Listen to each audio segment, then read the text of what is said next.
Hello everyone and welcome. Happy 2014. I cannot believe it. But this is the first webinar for 2014. We've got a lot of really awesome things coming up, so I hope you'll come and hang out with us.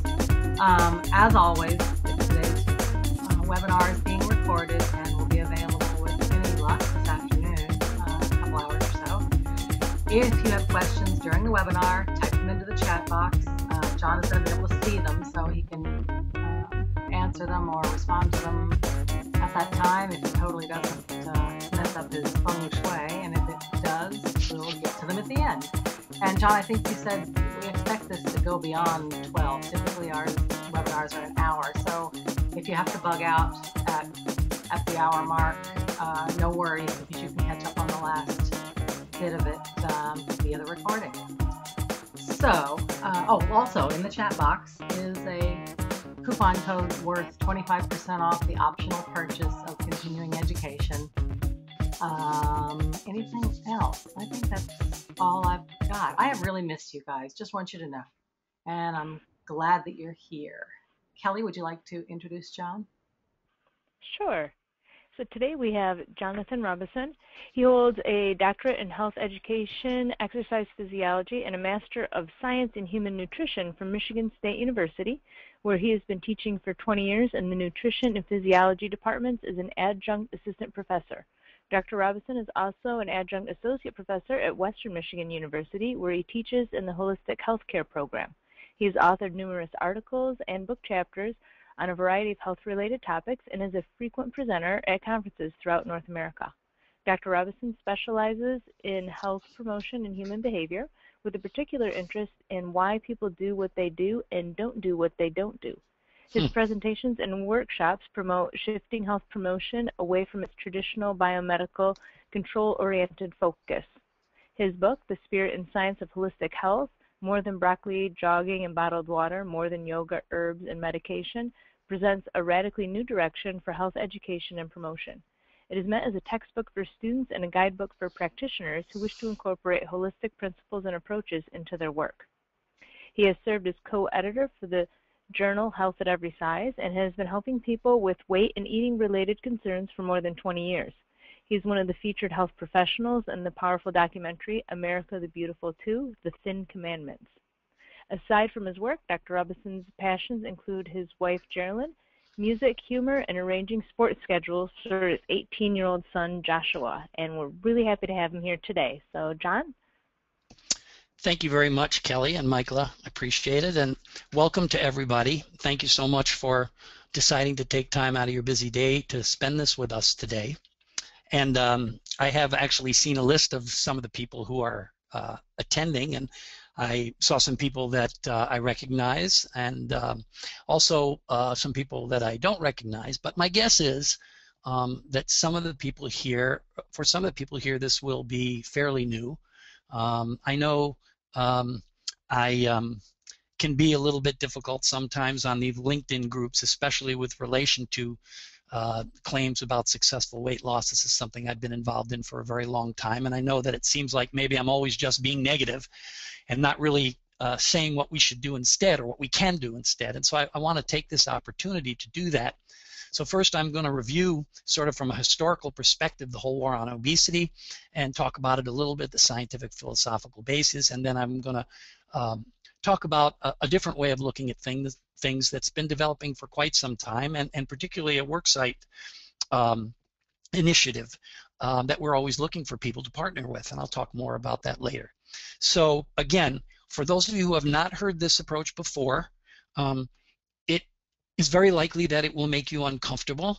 I don't think that's a bad thing in terms of learning, because I think we learn when we're uncomfortable. You know, we're always talking about how too much stress can kill you, but the truth is that too little stress can kill you as well. So I hope that you'll be able to listen with somewhat of an open mind, though we all have our own biases, of course, which we can't really get rid of. And I'll just say that I will answer questions during, sometimes after, and I also will make available any of the references that I talk about. So if you have something, you hear something, you see a reference on the slide, I'll be happy to send you not only the reference, I probably have the article. And you can do that. You can email me. I'll show you how that goes. At the end, I'll give you the information. So with that in mind, hopefully everything is cool. And let's start. Health for everybody, making peace with our bodies and our food. And I want to start with a historical context for the war on obesity. So U.S. News and World Report, obesity has replaced vitamin deficiency diseases as the #1 nutrition problem in the United States today. New York Times, overweight, America's #1 health problem.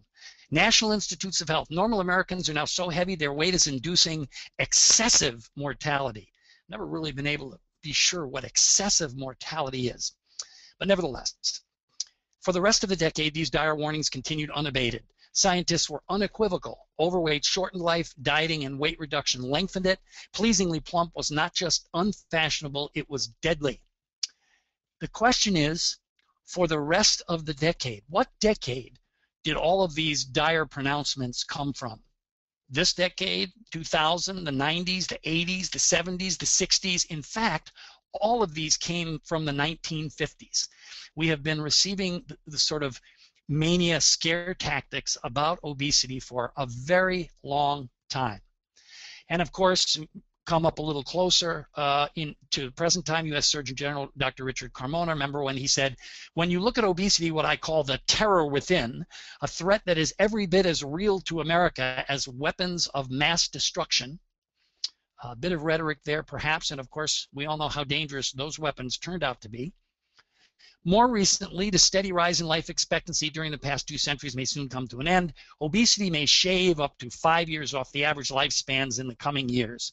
Now, you may not have seen this in the New England Journal of Medicine, but almost everybody, if I was in the audience, if I was talking to you live, I would say, how many of you have heard that this generation of children is not going to live as long as their parents?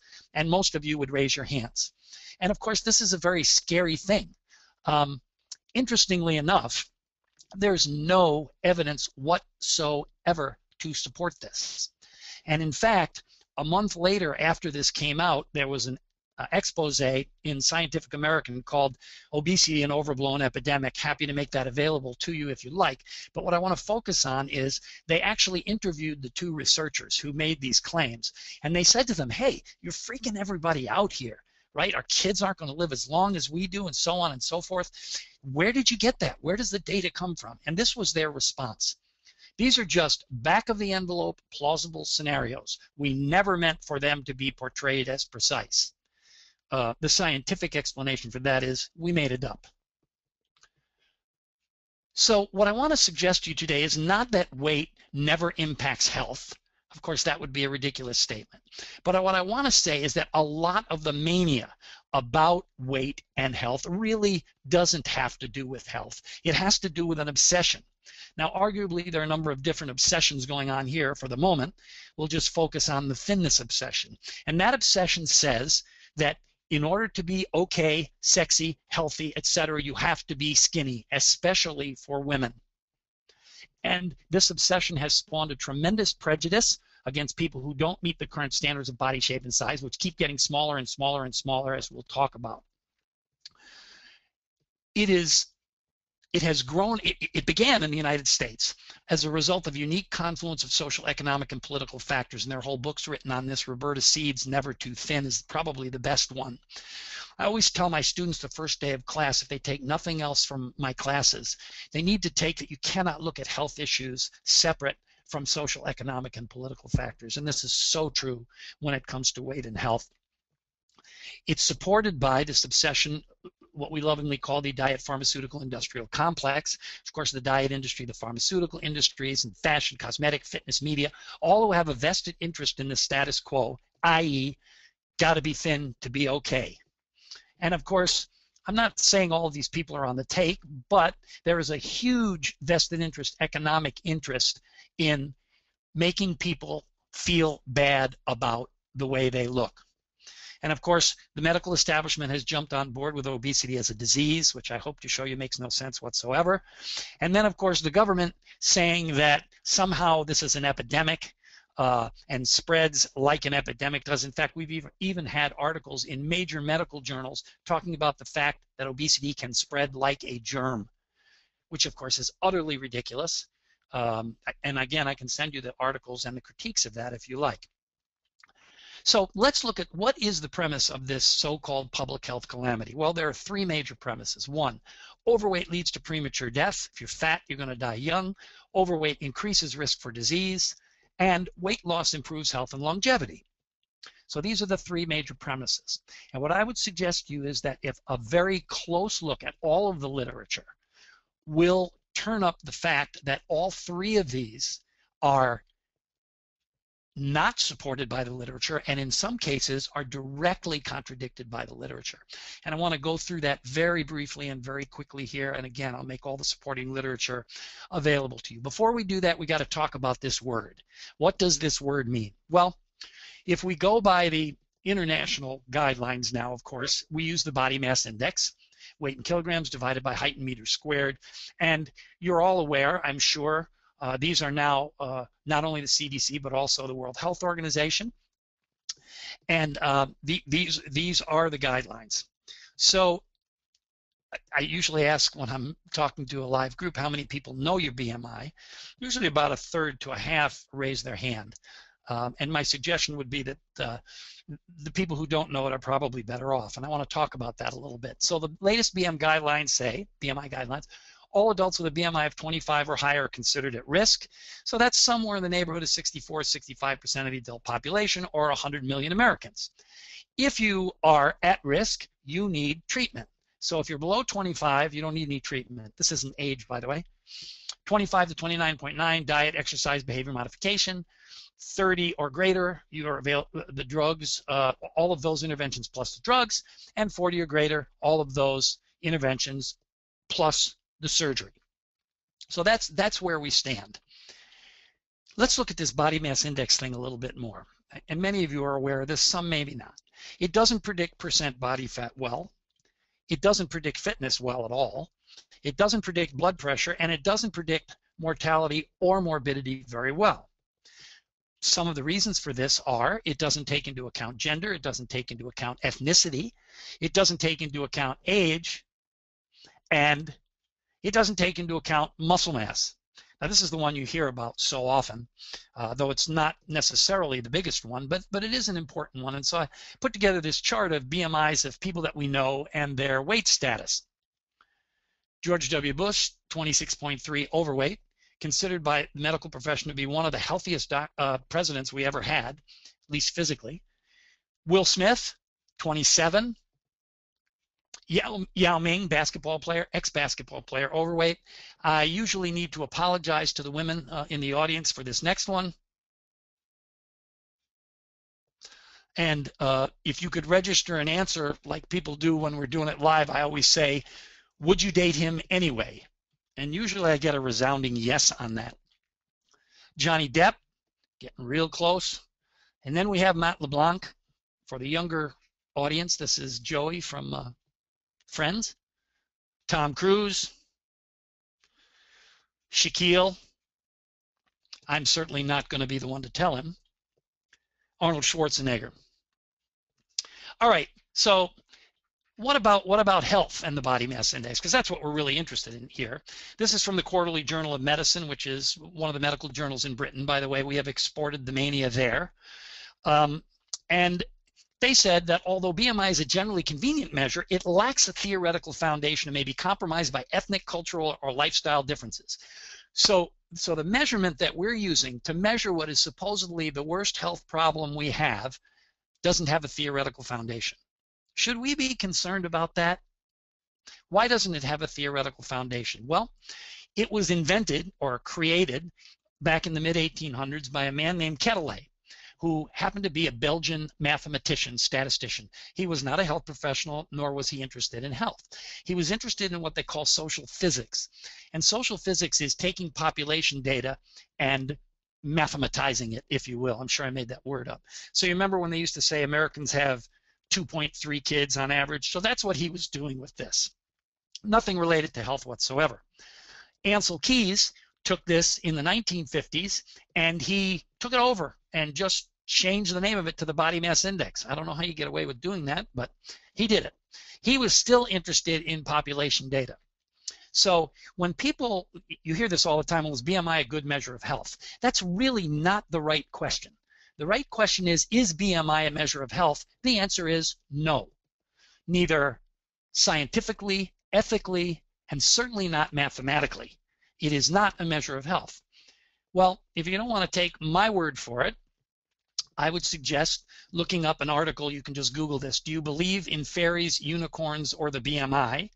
That was written by Stanford University Dr. Keith Devlin, who is a mathematician. In fact, he's the math guy on NPR. And this is what he said about the body mass index. Since the entire sorry saga of the BMI was started by a mathematician, I think the onus is on us as the world's experts on the formulation and application of mathematical formulas to start to eradicate this nonsense and demand the responsible use of our product. It's a very interesting article. Well, so I know that recently the American Medical Association made some decisions about body mass index. Interestingly, they obviously read the scientific literature, because the recommendation of their council on science was the following. Given the existing limitations of BMI to diagnose obesity in clinical practice, it's unclear that recognizing obesity as a disease will result in improved health outcomes. The disease label is likely to improve health outcomes for some, but may worsen outcomes for others. They recommended not using the term, not calling obesity a disease. As I'm sure most of you are aware, when they voted en masse, they disagreed and went against the science and decided to call obesity a disease. And why did they do that? Well, here are the two reasons they gave. This will encourage doctors to have conversations with patients at risk of obesity. Well, I have a couple of thoughts on that. One, unlikely that doctors haven't already mentioned something about weight. Even if they did, in the 7 to 11 minutes they have, there's not much they're going to be able to do. And third of all, at risk of obesity? Everybody is at risk of obesity. This is pretty scary. I don't believe it. I don't buy it. But here's the second reason, and I buy this. It will provide impetus for health insurers to cover both those conversations and subsequent weight loss interventions. That's why they did it. And of course, the scary part about that is there are no subsequent weight loss interventions that are successful. And we'll talk about that. Okay, so let's go back now, even though we will be referring to BMI because that's what's used in the literature, even though I would make the case that we shouldn't be using that as a measure. So the first premise is overweight leads to premature death. Where does that come from? If you're fat, you're going to die young. Manson, New England Journal of Medicine, 1996. Obesity is the second leading cause of preventable death in the United States, exceeded only by cigarette smoking, and it contributes to 300,000 deaths annually in the United States. Those of you who follow this issue, I'm sure you remember this. They talked about how many jumbo jets of fat people had to go down every day to make 300,000, almost as much as cigarettes, which was 500,000 or 600,000, right? So this was really, really scary. The question, of course, I always tell my students, just because it's in the New England Journal of Medicine doesn't mean it's true. Question is, where did they get this number from? Well, it turns out that everybody who quoted this number in those years went back to an article in JAMA 1993 called Actual Cause of Death in the United States. And this is where they got the 300,000 killed by obesity. So here is the original data table, unchanged. 300,000 obesity. Now, usually I ask the audience to tell me what they see is wrong with this picture. Since I can't do that, I'll give you a hint. Right. There were no weights taken in this study. There were no weights taken in this study. Everything about diet, everything about activity patterns for most Americans, which is lack of activity patterns, has something to do with 300,000 deaths a year. That's plausible, I would imagine. Where did they get weight from that since nobody's weights were taken? Well, of course, the answer is that they assume that everybody is fat, doesn't eat well, and doesn't exercise, and the following corollary would be everybody who's thin eats well and exercises. Of course, if we just go with the exercise portion of that, we see that there's no science behind that whatsoever. So it's absurd. Anyway, in 2005, plus going back to that, by the way, this was not even a representative sample of the United States. So Flegel et al. From the CDC, the epidemiologists at the CDC, redid this type of study using a representative sample of the United States and actually taking weights. This is from HAES. And what they found was for overweight and obesity combined, their estimate was 25,814 excess deaths. This is a, I can't remember the factor of 12 or 14 difference. This is not a small error. And in fact, these are all associations. These are not causes. And I know that most of you understand the difference. For those of you who don't, I give you a quick example, right? Baldness in men is a risk factor for heart disease. That means bald men are more likely to have a heart attack than men with a full head of hair. That it does not mean that if you give a bald man a toupee, you will lower his risk, because these are associations, they're not causal, and the same is true here. So what does the research tell us? More recent research. Oh, interesting. Let me go back to that just for a second, because that was 2005. In 2013 and 2014 now, you will continue to see people quoting the $300,000 people killed number. I see it all the time, even though it's been outed since 2005. What does the latest data tell us? This is the American Changing Lives study. This is 2010. When socioeconomic and other risk factors are controlled for, obesity is not a risk factor for mortality. And for those 55 or older, both overweight and obesity confer a significant decreased risk of mortality. So this is a very different from what we've been lambasted with for so many years. I want to say one more thing about creating the epidemic. Tuesday, June 16th, 1998, you were considered overweight if you had a BMI greater than or equal to 27.3 for women, greater than or equal to 27.8 for men. However, on Wednesday, June 17th, 1998, you were considered overweight if you had a BMI greater than or equal to 25, which means, of course, that 30 million people woke up overweight on Wednesday who were not overweight on Tuesday. And this is true. You can look it up. There were no new data. Just switch the numbers. Of course, we could talk about who was very excited about these 30 million new people. I don't think it's too difficult to see who that would be. So what about the most recent changes in this so-called obesity epidemic? 1999 to 2012, females, no change. 2003 to 2012, males, no change. 1999 to 2008, kids and teens, no change except for the heaviest boys, 6 to 19, who did gain some weight. 2008 to 2011, kids 2 to 4, slight decrease in many states, though we don't have data from all the states. Now, some of you are probably saying, there's all the references there. Some of you are probably saying, well, wait a minute, I just heard that it's going up and blah, blah, blah. You did, in fact. And you heard that was using behavioral risks factor survey data, which are self-reported and not accurate. This is the most accurate data we have. Most of it comes from the CDC, actually. Why did people gain weight in the 90s? About an average of 8 to 10 pounds. The reality is we don't know. Why is it plateauing off now? The reality is we don't know. All kinds of theories, nothing with conclusive enough evidence to really make a case one way or the other. So I would argue that overweight leads to premature death is largely unsupported by the literature, and in fact, it turns out that people in the overweight category, statistically, probability-wise, will live longer than people in the normal range. That's what the latest data say. Okay, overweight increases risk for disease. Obviously much more complicated. With death, you're either alive or dead. With diseases, there are lots of different ones. I'm just going to focus on the ones that are mostly associated with weight, heart disease, diabetes especially, right? So it is true that increasing weight is associated with increasing disease risk. That is true, associated with. However, confounding factors reduce or eliminate the association. So fitness, activity, socioeconomic status, weight cycling, nutrient intake, etc. When they are taken into effect, this greatly reduces or eliminates the association. Now, you may remember a couple of weeks ago, and again, there's so many studies all the time coming out, but you may remember it was in all the newspapers that actually you can't be fat and fit, and they did this the study and so forth. In that study, they did not, I believe it was a review of the literature, they did not take into account fitness, activity, or nutrient intake. In this day and age, to make any comments about any conclusions about obesity without taking into consideration fitness, activity, and nutrient intake is really bordering on well, it's not okay. That's the scientific term for it, right? It's unscientific. And again, I have that article and I have the critique of it too for people who are interested.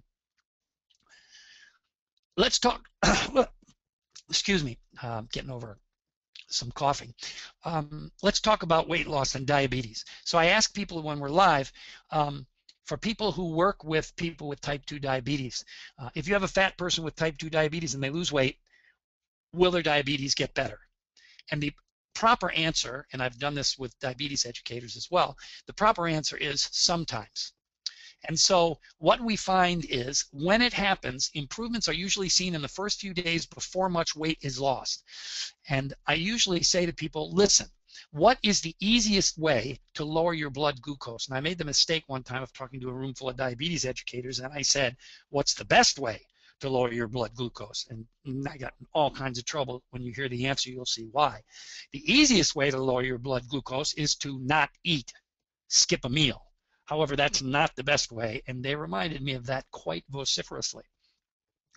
So it turns out that improvements are seen before the weight is lost. Second of all, improvements can deteriorate even if the weight loss is maintained. Thirdly, weight loss is rarely maintained, especially in people with type 2 diabetes. And more importantly, perhaps, numerous studies have shown these so-called weight-related health problems, including diabetes, can be treated effectively with lifestyle interventions without significant weight loss, and in individuals who remain markedly obese by traditional medical standards. These studies have been around for many years. Most health professionals have never seen them, and it's very unfortunate because we have a much better chance of helping people to change these behaviors than we do of losing weight and keeping it off. Not that it's easy to help people change, but it's much easier than getting people to lose weight and keep it off. So the premise, overweight increases risk for disease, I would argue, is largely unsupported by the literature. There are associations, but causes are very difficult to find. There are a few exceptions with some other diseases, but I'm not going to go into those right now.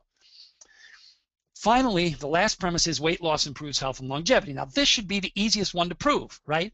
Because all we have to do is get a large group of people, randomly assign them to either lose weight or not lose weight, follow them for 20 years, and see who lives longer and who's healthier. And what does the research say about that? It doesn't say anything. And the reason, of course, is that there hasn't been a group of people who've lost weight long enough and kept it off that we can compare. So this, I'm not saying it's not true. I'm saying it's not a fact. It is a hypothesis. And until we test it in a way that makes sense scientifically, we cannot claim that this is true. Now, very interestingly, a study just came out that I just got hold of, which I think is really, really beginning to get at the problem.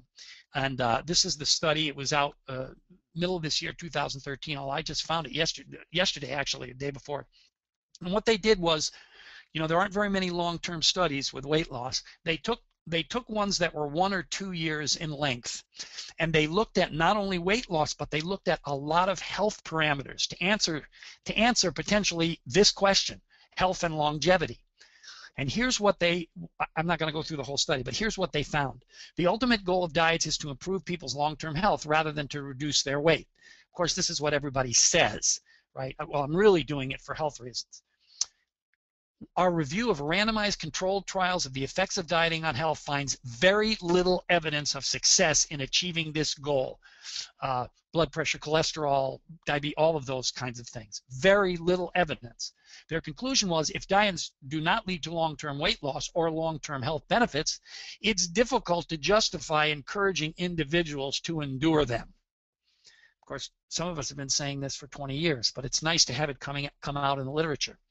So, summarize this section. And I know I'm throwing a lot at you very quickly. That's why I want to make articles available, and I'll also tell you some opportunities to learn more about this at the end.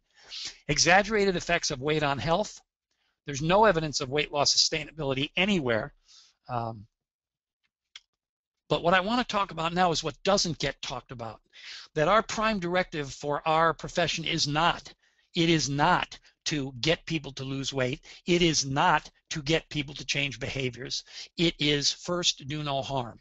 So if people come to us and they want to lose weight, they're asking for a weight loss program, for a diet. And we say, well, we should start where the people are. Well, maybe.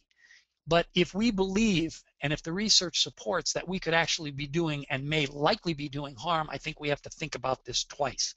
And I want to talk about that a little bit. Over the last 100 years, medicine has promoted a wide variety of potentially dangerous, sometimes lethal diets, drugs, and surgeries to help people reduce their weight in the name of health. We can go all the way back to the late 1800s, early 1900s. The use of corsets was advocated by the health establishment, though it often resulted in constricted lungs, squeezed livers and bladders, and dislocated stomachs.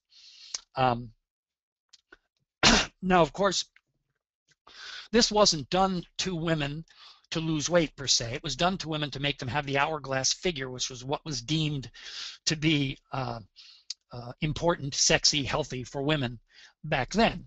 Of course, I think we have to think about, you know, from a cultural perspective, what does it mean for men, physicians, to put women into these things? What is it that women can't do when they're in these things? And of course, appropriate answers that people usually yell out are much of anything. Breathe. Exercise is certainly out of the question, as is sex. Right? So I think it's very important to think about this. Now you say, well, it was 100 years ago. Nobody would do this garbage now. And we move ahead to 2007, and we have the powerful belt forces the waist to just 23 inches, which I know a lot about because it's the same size as a soccer ball and the waist size of the average 7-year-old. And there has been a reemergence of the corset in even more close to the time we're in now. So I want to give you, this is a list of things that have been prescribed for weight loss, mostly by men, the medical establishment, mostly for women. 1890, the corset. 1893, thyroid extract. 1920, laxatives. 1933, dinitrophenol, that's a pesticide.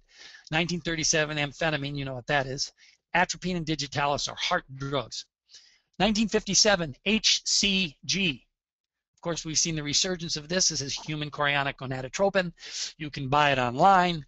You put a couple of small drops of this under your tongue and eat 500 calories. You will lose weight on that as long as you do it. And if you keep doing it, you lose all your weight. But this is back again. Many of these things tend to recycle. 1964, total fasting. 1969, intestinal bypass. 1974, jaw wiring, which is really amazing. I actually had a woman in one of my sessions some years ago who had this done. 1977, gastric bypass. 1985, gastric balloon. 1990s, of course, was the era of the weight loss drugs, all of which are now illegal because they killed many people. I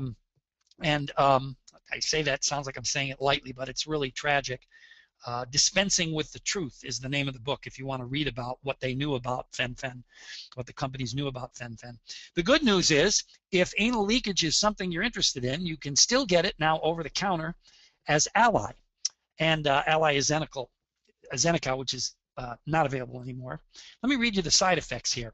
That's why I use the word anal leakage, not just for effect. Because Zeneca works by blocking the absorption of dietary fats, likely that you will experience some changes in bowel habits. These bowel changes are a natural effect of blocking the fat from being absorbed. They generally occur during the first weeks of treatment. However, for some people, they may continue for 6 months or longer while on Zeneca. These changes may include gas with oily discharge, an increased number of bowel movements, an urgent need to have them, and an inability to control them. And this is for a weight loss, according to the research, of about 7 pounds compared to placebo in the first year. And if you go off the drug, you gain the weight back, and many people gain it back anyway. The persistence, the 5-year persistence rate is about 2%. So I want to bring you up to date now. This is March 7th, 2012. Some of you may have seen this particular diet. This is called the Ken diet, ketogenic enteral nutrition diet. The most extreme diet ever? Imagine being fed on a drip for 10 days solely to lose weight. Now even a leading NHS specialist is recommending it. NHS is the National Health Service in England, where this started. However, it is now legal in the United States as well. And basically you wear a tank full of glucose and you don't eat, and for 10 days, you take it off when you take a shower, and you can lose a bunch of weight. And you don't have to be any particular weight to do this. You can do it for spring bathing suit season or anything else you want to do. Pretty extreme, however, not the most extreme diet ever. So I want a little warning here. If you've just had lunch or if you're about to have lunch, this slide is a little bit difficult perhaps, but I think it's important to speak it. This is the latest. It's called aspiration therapy. Don't know if you can make out what this is, but basically the bottom line is you have an opening made into your stomach. You have this tube, and after you eat, you go to the bathroom and you pump out the food. That's correct. This is not quite available in the United States yet, but they have applied for a patent. It's available elsewhere. So, pretty gruesome. So this is, I'm wondering if anybody knows what this is and what the heck it has to do with diets. We have an award that we give out, awards that we give out every year called the Slim Chance Awards, and they are for the most outrageous diets. This year, this one won. Don't know how many of you have seen this, but it's called the cotton ball diet. And it's exactly what it sounds like. So what people are doing, especially young girls, they're taking cotton balls and dipping them in smoothie, orange juice, apple juice, even sometimes just the, pop, no calorie pop, and then they're eating them. Will this inhibit your appetite? It will. Can this be extremely serious? It can. Most cotton balls these days are not even made of cotton. They're made of polyester kind of materials. You clog up your foodways with this, you could be in big trouble. So I want to talk for a minute about the legacy of failure, because it's not only that these things don't work, there are consequences of this continual pressure, especially on women and children, to get thinner. We're talking about great increases in eating disordered and disordered eating. I won't have time to talk about the difference, but body hatred, exercise addiction and resistance, weight cycling, and there's a whole lot of potential problems with this, both psychological and physiological. Increased smoking, particularly in teenagers, incredible discrimination, shame, and isolation for people who don't meet the current standards of body shape and size, and an amazing amount of wasted resources, all in the name of reaching some unreachable perfection. Nobody looks like this. She doesn't even look like this. Many women's magazines now are either taking parts of different women and putting them together or making them all up completely with a computer. And the constant pressure to do this is what drives all of these things. And I think as health professionals, we have to take some responsibility here, because we are the ones who are, not the only ones who are promoting this. And not only does it drive all of those things, it drives an unrelenting consumerism, because if the only way you can be acceptable, sexy, healthy, etc., is to be like this, every product and service that comes out that says it will make you that way in 3 months or less for $29.95 or your money back, people buy. And there's a huge market in these. You've got buns of this and buns of that. You got the wires you can strap around and it'll jiggle you and you'll lose weight. Exercise in a bottle. You've got Sensa. You can, all of those kind of things. What kind of money are we talking about here? Well, $40 billion. This is a 1990. $40 billion, and I use it because it comes from a wonderful book by a colleague of mine named Marilyn Wong called Fat So, and she said, what if we, for 1 year, took all of the money that's being used on weight loss products and services, arguably not doing very many people any good and doing a lot of harm? What if we took that and we used it for something else? What could we do with that? Right? And she had a whole list of things. My favorite one that she had was this. We could build 2.5 Habitat for Humanity homes for each of the 2.5 million homeless people in the United States. Pretty amazing. Now, for those of you who need to have updates, here is the 2011 update, which is the one we have, the most recent one I have. We're up to $60.9 billion now. 75 million dieters in 2010, almost a third of the population, and the typical dieter is dieting 4 times every year. So that's the state of affairs. But that's not in itself the worst waste of resources.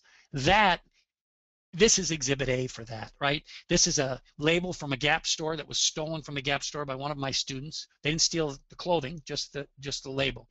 And I want you to look for a minute and think about, metaphorically, I have trouble when I do this sometimes with my freshmen and sophomores because their brains are not so totally developed yet, the prefrontal cortex, to deal with metaphor, but you all can. What does it mean to have a culture that wants its women to be a 0? What does it mean? Or a double 0, right? Think about going back to the corsets, right? Double 0. They want women to be seen, and we don't want women to be heard. We don't want you to take up any space, right? And this is a patriarchal culture. This is what a patriarchal culture does. Now, for those of you, I know there are some men out there, and sometimes when there are men in the audience, they're looking at me going, "Hey, Robison, you're pushing this patriarchy thing too far." I don't think so. And let me bring up an example, right? Michael Jordan. I'm a huge NBA fan. Michael Jordan models HAES underwear. What's the likelihood he's going to come out during the finals, when the finals are going on, and model his underwear and brag about the fact that it's a size 0? I don't think so. Never going to happen. And of course, the biggest problem with all of this is what it actually does to human beings, right? And of course, here's an example of these 2 lovely women. Are they addicted to dangerous diets? I don't know. Either that or they just came out of 1940 Nazi Germany. Remember this one? It's just a couple of years ago. Head bigger than pelvis? Not so likely. She was very skinny, by the way, anyway, and they skinnified her. I don't know how many people saw this. This is from last year. This is Minnie Mouse. I want to show you what they did to Minnie Mouse last year. For those of you who haven't seen it, be ready for a shock. There she is. Skinified. Okay, so that's the bad news. You're probably either very depressed right now, or very angry, or both, or anxious, or whatever. But what I have to tell you is there's lots of good news, right? This is not the way it has to be. And there's a different way of looking at this. I'm going to go through this quickly, and then I'll tell you how you can learn more if you want. The current weight-centered approach. The current approach is weight-centered. It's all about losing weight. This new paradigm is a health-centered approach. A weight-centered approach says everybody needs to be thin for good health and happiness. Health-centered approach says thinness is not intrinsically healthy and beautiful, nor is fatness intrinsically unhealthy and unappealing, right? And again, in terms of the health, you have to look this up and do the research for yourself. I'll help you in every way that I can.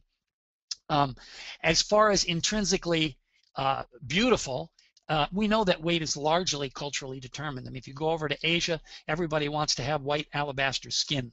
If you go to most outdoor pools in this country, you will find a lot of white people laying out trying to get their skin dark. Which is more beautiful? The weight-centered approach says people have different body shapes and sizes because they lack willpower, eat too much, move too little. I wish I had $1 for every time I was taught that in all my years of college. The health-centered approach says people naturally have different body shapes and sizes, normal distribution. Weight-centered approach says everybody can be happy, healthy, and thin by dieting. That's the Weight Watchers commercial, yes, right? I used to be a size 12. You see her, and she's all frumpy and looks like she just got up, no makeup on and everything. But after 8 weeks on the Weight Watchers, red, green, gold, blue, 1, 2, 3, 4 star, gold, blah, blah, blah. Now I'm a size 8. And she's standing there with a good-looking husband, some kids, a dog, white picket fence.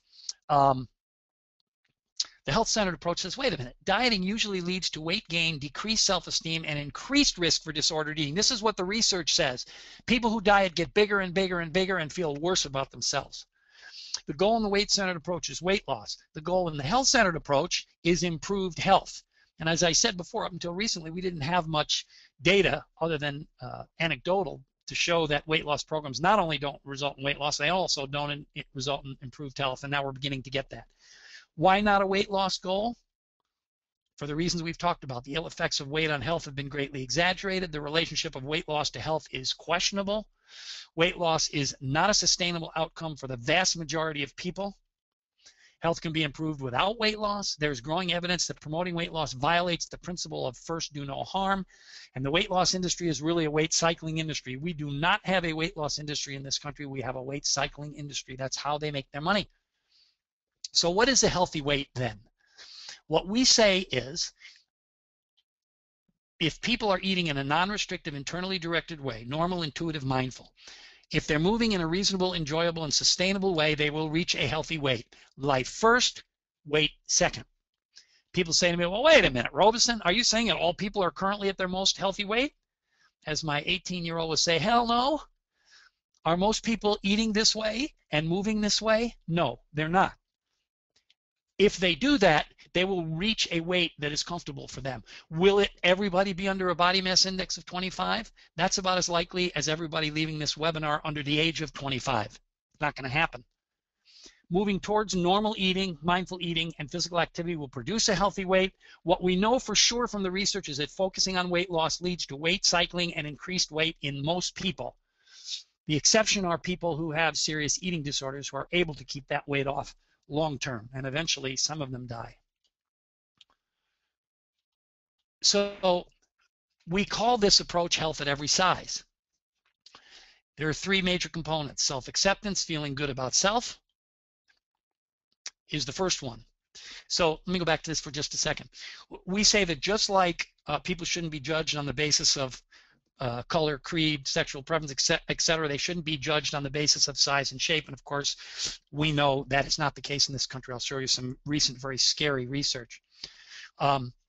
I've got hours of this we could talk about. This is from Foster Grants. We wear Foster Grants to avoid eye contact. These are two women sitting in a laundromat there.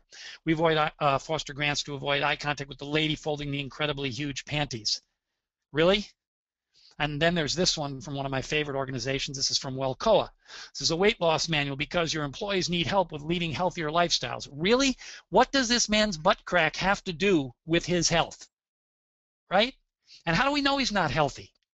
Probably getting more physical activity than more suits. He's got a hard hat on. We don't know how he eats. We don't know anything about him.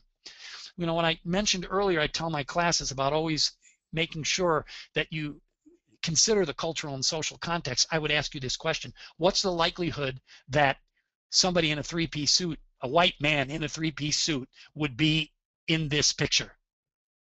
No, none whatsoever. Right? So this is not only weightist, fattest, it's also classist.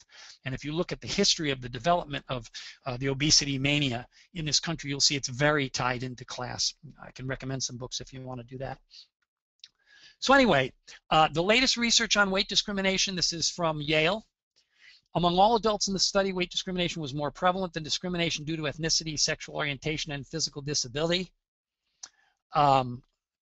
Among women, weight discrimination was even more common than racial discrimination. A lot of the bullying that's going on in school now is around weight.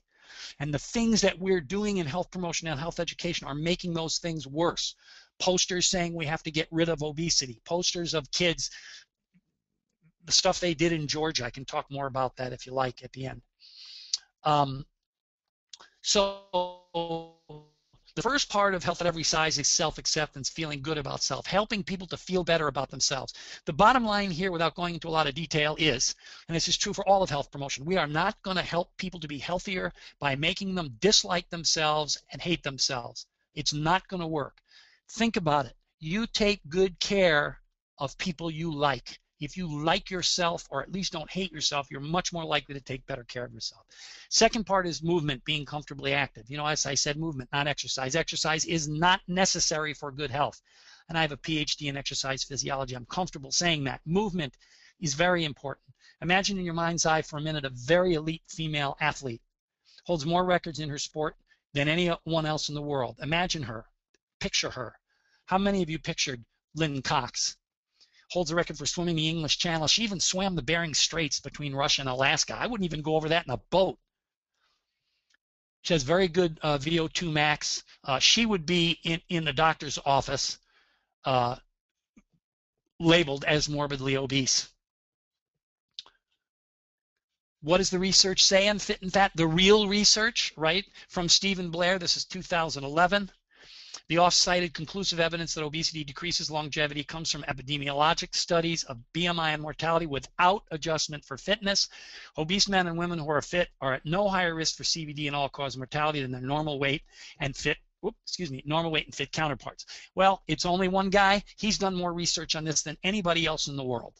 I would strongly recommend reading this article because it talks about the obesity paradoxes as well, which I won't have time to talk about. So movement, being comfortably active. So we talk to people about that, how to do that. Of course, it's very difficult for fat people because everybody tells them to go out and exercise. They go out and exercise and people whistle at them and call them cows. So it's a very difficult, complex situation. Finally, normal eating, natural, relaxed eating. I use the term normal because it's Ellen Satter, but mindful, intuitive, very similar. What is this all about? Normal eating is based on internal cues. Jenny Craig, Weight Watchers, and the food pyramid, or now the food plate, are external cues. They're not internal cues. I'm not saying there's nothing we can learn from those, but I don't think there's a lot. But if we eat from internal cues, we're talking about hunger, which is physiological, appetite, which is psychological, and satiety, which is a mess. It's physiological, psychological, biochemical, etc. I tell people, if you ever hear a health professional say, we eat for fuel and nutrients only, it would be a good idea to get up and walk out the door, unless, of course, you are a lawnmower, in which case that would be true. However, human beings use food for lots of other reasons, right? And our appetite and our satiety, pleasure, connection, fulfillment. And this is not something we're trying to get rid of, right? We're not trying to become machines. This is a throwback to 17th century mechanistic universe paradigm, which still dominates so much what we do in medicine and health as well. So a few years ago, I was giving a presentation at National Wellness, which I'll talk to you about in a few minutes again. It was very similar to this one. And a woman came up afterwards and she held up this little cup and she said, this is the best. Of course, National Wellness is in Stevens Point, Wisconsin. They're known for dairy, milk, ice cream, great ice cream. And she came up, she said, this is the best ice cream in Wisconsin and it's right here in town. Well, I looked at it and of course it was empty because she'd eaten it. But I turned it over and on the back was the ingredients label. And so I put it on my scanner and you'll be able to read this. Actually, usually they can't read it from the audience because it was done on a scanner. It says this: nutritional information, don't even ask. This is the best ice cream made in Wisconsin. It tastes so good because it has gobs of rich Wisconsin cream, tons of real ingredients for boatloads of luscious flavors. That means it's not low fat, low calorie, or low anything, and that's why everyone loves it. You want nutrition? Eat carrots. Now, for the dietitians in the audience, I also have a master's in nutrition. This is not to diss carrots, right? When you want something crunchy, on the go, in your salads, et cetera, carrots are wonderful. But when you want something gooey and creamy and you eat a carrot, you're going to go home and get something gooey and creamy. So you might as well, this is the whole problem, one of the major problems with compulsive eating. I often say it's not the eating, it's the beating. It's not the extra cookie, it's what you tell yourself after the extra cookie and what follows. So, I know I'm going quickly here, but I don't want to keep people over, and I want to leave time for some questions if we can. Although I'm very happy to connect with you afterwards as well by email, and I'll give you my email. So this is Ellen Satter's definition of normal eating, which is my favorite. But think about how you eat, how your friends eat, how your parents eat, especially, how your clients eat, etc. Eat when you're hungry, continue eating until you're satisfied. Choose food you like, eat it and truly get enough, not just stop eating because you think you should. Use some constraint on your food selection, but not miss out on pleasurable foods. Pretty cool so far, right? Let's go on. Give yourself permission to eat sometimes because you're happy, sad, or bored, or just because it feels good. Uh-oh. Emotional eating, right? We're not supposed to eat for emotional reasons. Really? Why is that? Well, how does that make sense? Where's the first place as a human being you receive love and nurturance, right? From your mother, from the food. How is it possible to separate food from love and nurturance? And second of all, why on earth would you want to? How many other things do you have in your life that you can do 3 times every day at least and get such pleasure from it? Don't answer that question. It's rhetorical. And of course, what we're talking about here is balance. If eating is your only source of stress relief, that's a problem. But you know what? So is it if running is your only source of stress relief. Because you're going to end up with, come home from work and my wife says, hey, Josh had a problem today. Sorry, I got to lace up my Nikes, go for a run first. No, he needs you right now, right? So it's about balance. 3 meals a day or choosing to munch along. leaving some cookies on the plate now, you know you can have some again tomorrow, or eating more now because they taste so wonderful. I've already talked about that. Overeating at times, feeling stuffed and uncomfortable. That's right, Thanksgiving, right? You eat all that turkey, you pass out on the couch, and then you smell the pie. You're not hungry, but your appetite, psychological, wakes you up. Appetite helps you to search for a variety of foods and helps you search out foods you like. If you ate that way every day, that wouldn't be such a good thing. But there's nothing pathological about that. In fact, our ancestors probably ate that way all the time because they didn't have refrigerators, right? Of course, they were running after their I'm not suggesting we eat that way all the time. I'm suggesting there are times when that's appropriate because food serves other purposes than just fuel for humans. Undereating at times, wishing you had more, takes up some of your time and attention but keeps its place as only one important area of your life. It's flexible. It varies in response to your emotions, your schedule, your hunger, and your proximity to food. So, health at every size, self-acceptance, feeling good about self, movement, being comfortably active, normal eating, natural, relaxed eating. In order for this to work, in order for us to get a handle on weight and eating struggles, we need to have an end to weight prejudice. Recognition that body shape and size or weight are not evidence of any particular way of eating, level of physical activity, personality, psychological issue, or moral character, confirmation there is beauty and worth in every body. If you're in an organization, this should part of your diversity campaign. If you're in a school, this should be part of your diversity campaign. It's extremely important. We will get nowhere. We will not be able to get anywhere unless we take care of this. So this is an answer to that advertisement. We don't wear Foster grants to avoid eye contact with anyone. In fact, we won't wear them at all. Size discrimination is not cool. Don't buy Foster grants. So now I want to talk very briefly.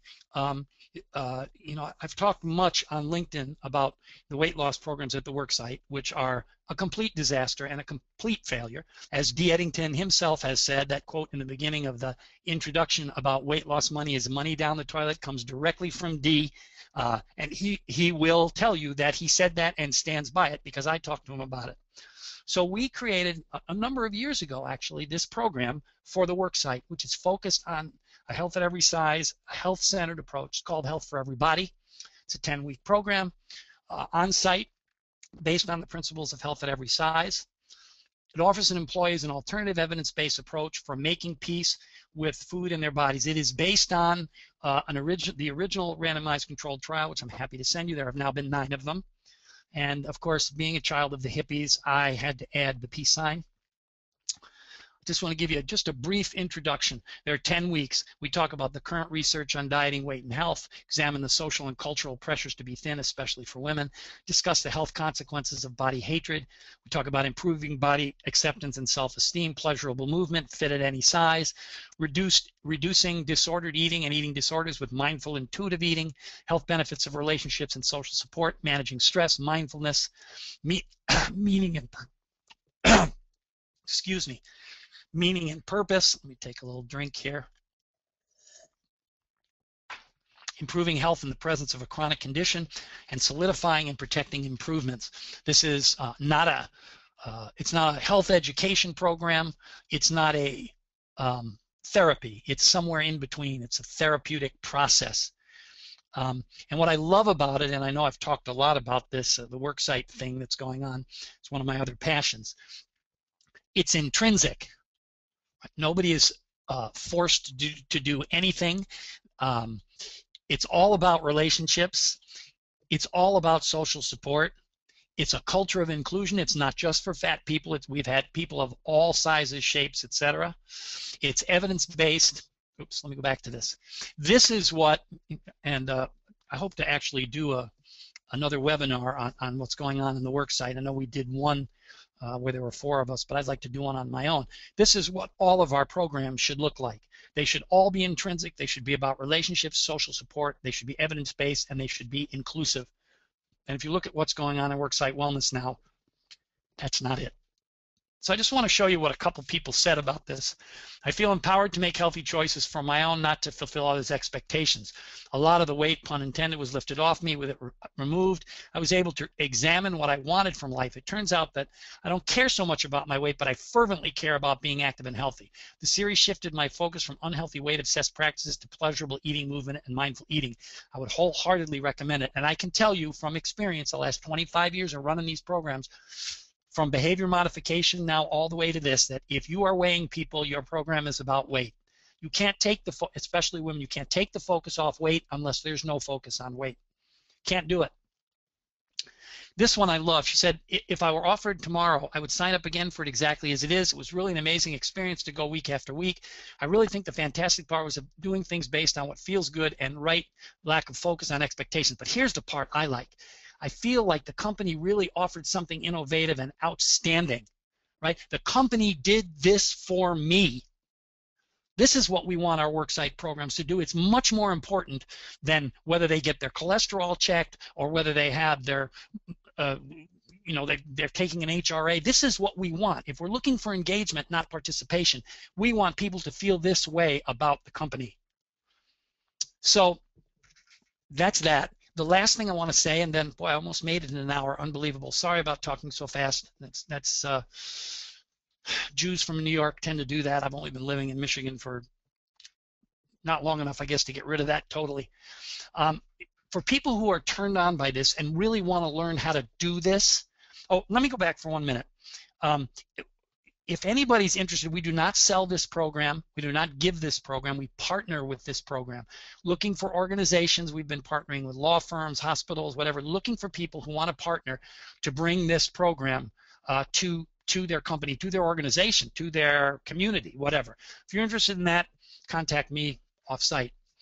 So the other thing is that if you're interested in learning more about this, I will be doing a 2-day intensive 8 to 5:30 training on how to do this at the National Wellness Conference, which this year for the first time will be in Minneapolis, and all the details are there. If you're interested, want to know more about it, you can go to their website or you can contact me. Finally, this is my contact information. The top one is my website. The bottom one is my email at Michigan State University. I'm happy to answer questions. If you want to email me and talk about it, throw virtual food, whatever you like to do, I'm happy to do that.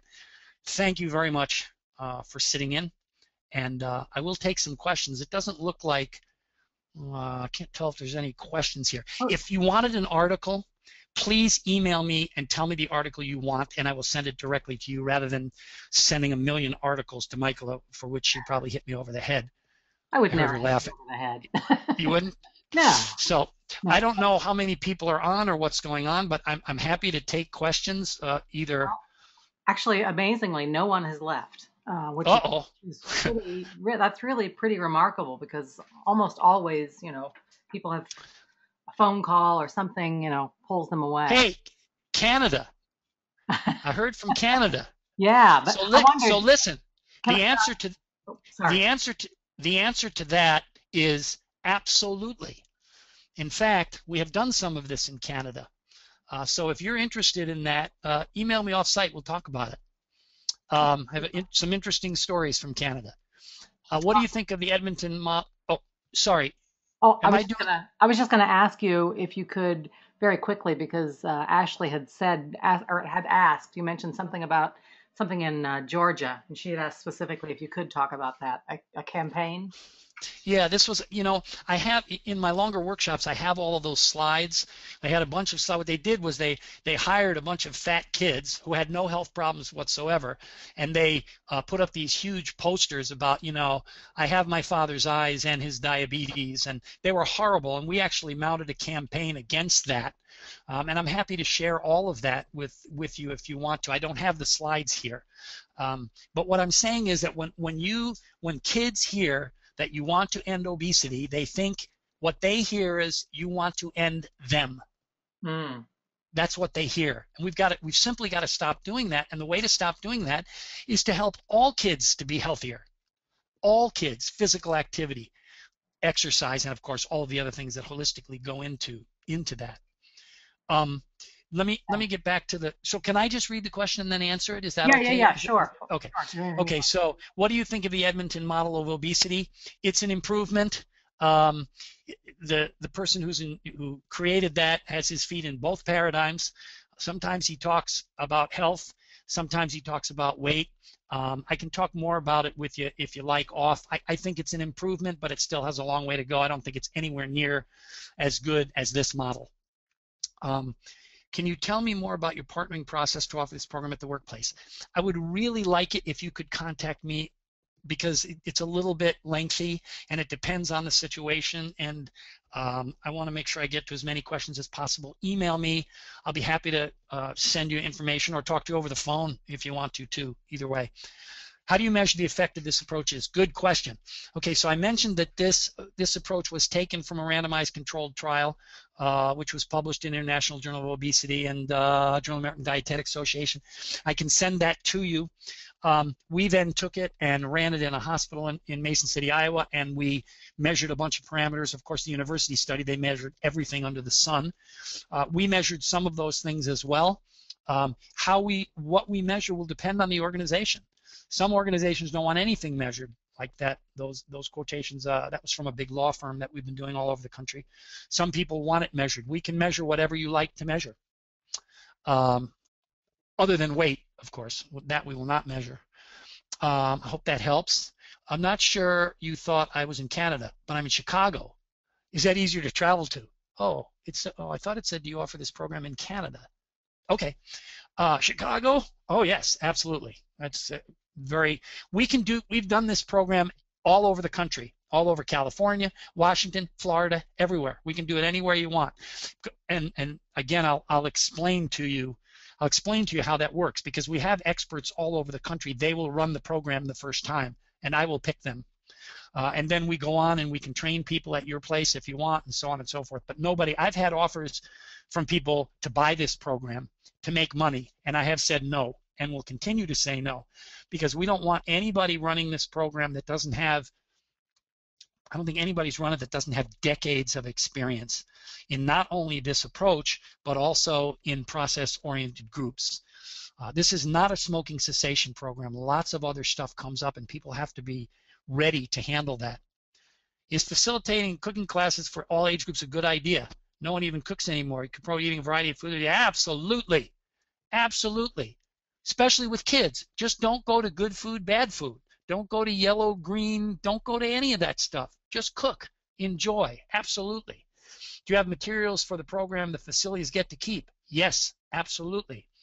PowerPoints and what to do with the PowerPoints and so on and so forth. Yes.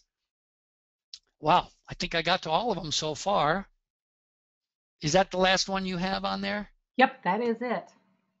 Okay. And thanks for making my job so easy. Oh, here's a couple I missed. Oh. I'm sorry I missed a bit in the beginning. Will I get a copy of the presentation? Yep, and I You will. Yes, the slides are already up, and the webinar recording will be up later this afternoon. Okay. Did you put them up as a PDF? Yes. Okay. You might want to take them down and let me send them to you, because of all the animation, as a PDF, they will not be able to move things around and take covers off and stuff. Why don't you if you let me make those changes in it, it'll be easier. Otherwise, they're going to have trouble seeing some of the things. Okay. Well, should have told you that before. No worries. Should have told you that before. My bad. Sorry. I'll double check with Kelly, but I think they are PDFs. Okay. Here's another question. Will you use the emails we provided to send up the slides? Actually, the slides are there. I think you can just go and either look at them or download them yourself. We use SlideShare, so shouldn't be a problem. Okay. Will you use the emails we provided to send up the? Oh no. Will the list of references be posted? So the references are on the slides, right? So you'll have the slides with the references on them.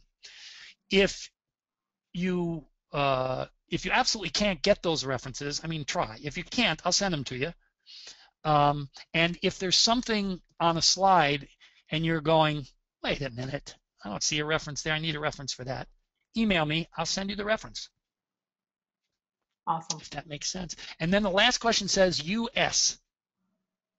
So I don't know what that is, but thank you very much, everybody.